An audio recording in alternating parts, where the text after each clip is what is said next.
Can I ask you a question? Do you have a couple minutes? I'm interested in bartering, like that system. And I was looking at some YouTube videos, and the concept starts like community-wise. So I'm just asking, like, if you were to barter or trade anything for like a specific need off the top of your head, what would it be? Like it will be. I've heard people of doing like furniture and cars, boats. Some offer services like cooking lessons or yard work in exchange for something other than Federal Reserve notes. Right. I guess it would be things that had to do with labor. Okay. Like bartering for like yard services. Right. I mean, because I do construction, so it's like if I come over and fix your bathroom sink, right, you're gonna mow my yard. Right. You know, right. so it's like service for service. Yeah, or it you're could saying be not for service for cash. It's, you know. It can be items too, because okay. I just got a piano for just helping a guy just move some unwanted furniture out of a storage unit. Right. So, but then that's the thing where you have to look at, like with pianos, because I did floors for years. I wouldn't consider that a barter because they needed to get rid of it. Because a piano was difficult, like piano pool tables, huge dinette sets that you just can't get rid of. So let me give you a situation. My wife plays the piano, so I was able to convert that to something I wanted. Right, but for helping him get rid of it. Right, they need to get rid of it, but then that lowers your end of the barter. Well, no, I gave him labor because I helped him move stuff out.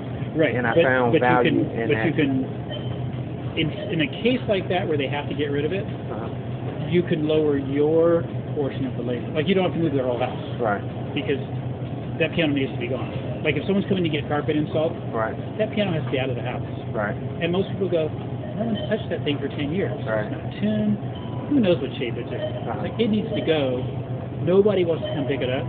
Even safer, they don't want to come pick it up. Right. So it's like, okay, that thing is now, that thing is now an expense for them. Right. So you can say, oh, I have no use for the piano, and you move all their other furniture. Right. And it's like they still have to get rid of that.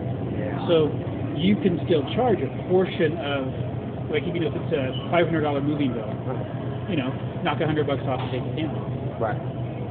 But you don't have to like do it as a straight barter back and forth. Right. So you have to watch those things.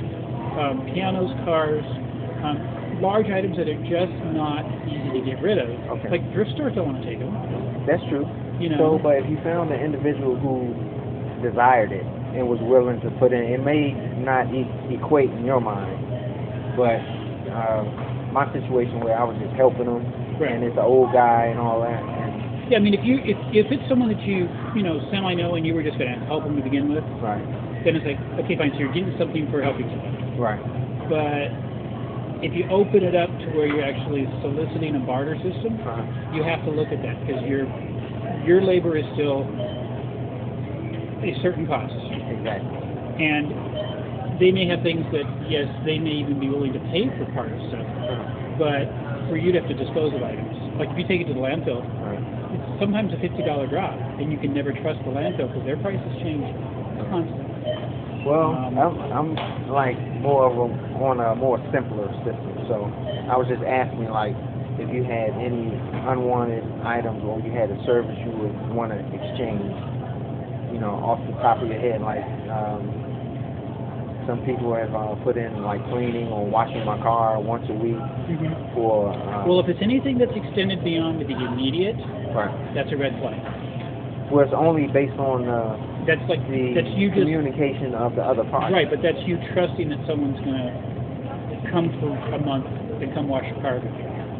And you've already done the service. And the barter system is based on an honor system, and not many people but can function on that. But there's no recourse.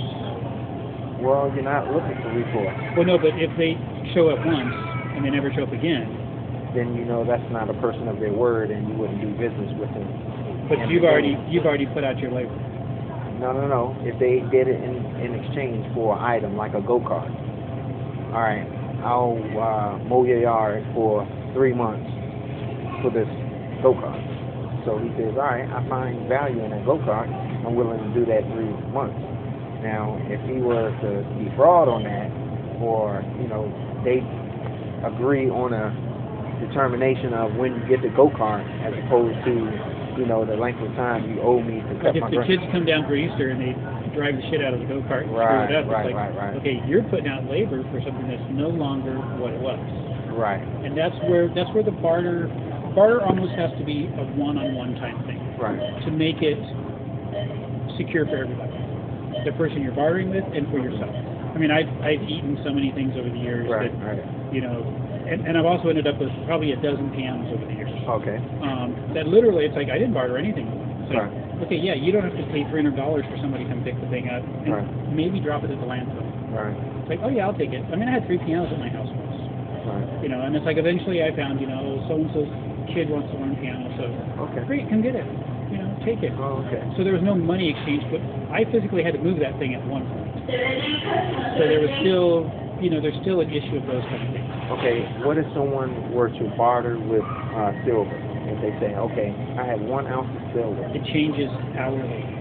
No, we're not looking at what is posted, because what is posted is not in your hand. For you to have 1 ounce of silver, of bullion, and a person come up and says, it's basically barter. I'll give you 1 ounce of silver to do a particular service. And that's an immediate. This for that. Right. It's payment for something. Exactly. Right. So. But I just got rid of a bunch of gold, and literally they made a phone call to find out what the current value at the moment I was selling. Because it already changed from 2 hours before. Right. So if the market crashes, it can either go up or it can bottom out. But I would rather have that precious metal. Right. Oh no, and that's and if that's an value warehouse receipts. Right, but if that's a value to you, then that's okay. Right. But if if they're just trying to dispose of something, or when it comes to collectible coins, those are subject to all sorts of things. Like a piece of bullion is one thing. Sometimes collectible coins, if they're not desirable at that very moment, then they give you the silver price. Right. So I mean, I have some that a client was giving to me for tips, and they're graded, they're in little cases, they're marked, but it's only worth something when you go to get rid of it. Yeah, and at that moment, if it's not worth, but if you're looking at the dollar value as opposed to an item value, right, it'll be a little bit off, because I want to get away from the Federal Reserve note. It's a fiat currency. I don't know how much you know about government and the economic system in this country. I've been working for cash for 20 years. So. Okay, but to further extend it, getting off of cash would be to barter for things that you need. It's like I'm willing to do some work on agricultural. I've done things for, like, the client has a huge credit line at Home Depot, but they have no cash. And literally then I come in with my next job, I say, okay, well, if you'll let me buy this much stuff, put it on your credit card. I take it off your bill. So they basically paid for materials for the next job. And I still collected the money because the next customer is still paying the money. I made it easy for this guy to put it on the credit card, and the next person didn't care because they're paying me for the job. So they don't care how it's bought or purchased. I mean, and if this guy goes belly up, it doesn't matter. I have the materials. There you go. So I don't care at that point. And they got But it's still credit. Well, that's credit on their side. Yeah, finance based on that currency. So I'm looking specifically just to see the connectivity of items and services, as opposed to cash or. But I wouldn't do something where it's like, I'm going to mow your yard for 3 months. Because all sorts of things can happen in the 3 months.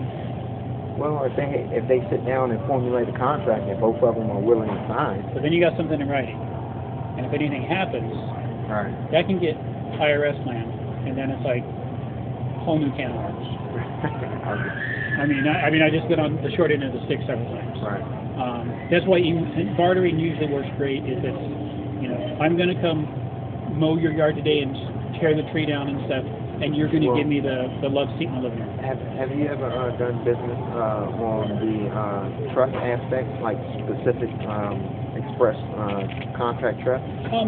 A few times, but I usually end up getting the short end of the stick. Really?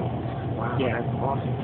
Because it's just like once you've done your thing, and then if they have to do something, but then things change. I mean, I've gotten the story of, oh well, my kids are just starting school, and we had to buy a new car because we had them to school and stuff. It's like, yeah, well, I need to pay my rent, so I have someplace to live. Oh well, we'll try to take care of it in the next couple of months. Right. Already remodeled your bathroom and kitchen. Yeah. And this was a contract for, I'm doing X for dollars. So what if it was, I'm doing X for your pickup truck, but you went and turned around and traded it in because nothing's attached to that truck, Right. saying they can't get rid of it. Yeah. And, I'm coming around trying to collect, and it's like, oh, well, no, we had to trade it in because, the kids got to go to school, and it's like, okay, so you're going to give me my cash now? See, but you say cash again. It's cash based.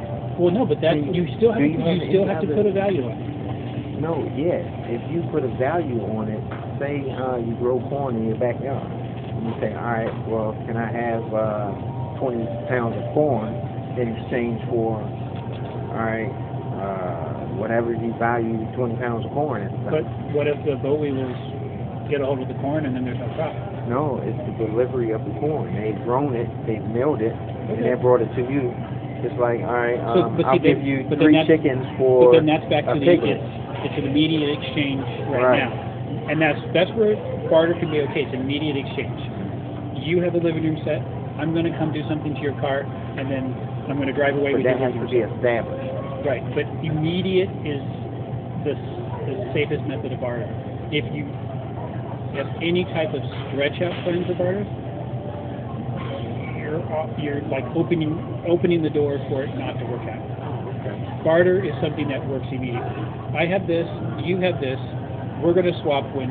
And they can be made on agreement based on the parties being trustworthy Right. and engaging in that. I've had people where, okay, I'm going to, reset your toilet and fix your bathroom sink, and you're going to give me the living room set. Right. That's an immediate. I'm done with this. Nice. When my truck leaves, it's got their furniture. Right. It's an immediate exchange. If it's like, oh, well, in 3 months from now, I'm going to get your living room set. The dog could have screwed it up. The kids could have sat on it. It could have been But that annihilated. no, if you take But if you possession take of it immediate, no, even if you take it immediately and something, it gets damaged, broken, break down, well, that's yours. you still have to fulfill your 3 months of that labor obligation. But if they don't do that, that person is responsible right. for But making it's anything that's time amends stretched out. for it. Yeah. Because see, now you're doing work on something you already have, and if you're trying to do other barters, that can interfere with what's going on. I understand. I mean, even from your, let's say you got sick or a relative got sick and you needed to go up north to take care of it. Yeah. You're not able to fulfill your end. I mean, not that you're trying not to, it's just simply, it's physically not possible at that very moment. Right. So how does that work? Where if you do an immediate exchange, tit for tat, then it's clean, it's safe for all parties, right. and that's one way you can, gain a reputation. Then if someone talks to somebody else, I mean, I've traded pianos and trumpets and guitars and all sorts of stuff for different things over the years. It's like, I'm going to do your little entry, and, you're going to give me something. Right. It's an immediate exchange. I just thought I got to get back to my wife. My name's Eddie, by the way. I'm Danny. Thank you for the economic conversation. Yeah, I mean, the bartering system can work, but it's got to be. It has to be a good understanding for both parties. A good understanding, and the most immediate exchange is always the best. Thank you. You're welcome. All right, pleasure talking to you.